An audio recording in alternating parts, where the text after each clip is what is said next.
அவரை அறிகிற அறிவினாலே உங்களுக்கு பக்திக்கு எதுவாகவும் ஜீவனுக்கு எதுவாகவும் மட்டுமல்லாம எதெல்லாம் நடக்குமா?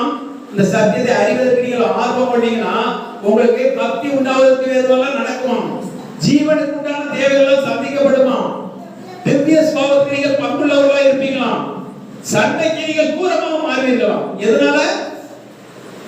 சத்தியத்தை அறிவதற்கு ஆர்வமுடையவர்களா இருந்தால். ஹalleluya. நீங்கள் அந்த சத்தியத்தை அறிய வேண்டும் என்று நீங்கள் விரும்பினீர்களா இதெல்லாம் உங்களுக்கு வரும் என்று வசனம் சொல்கிறது.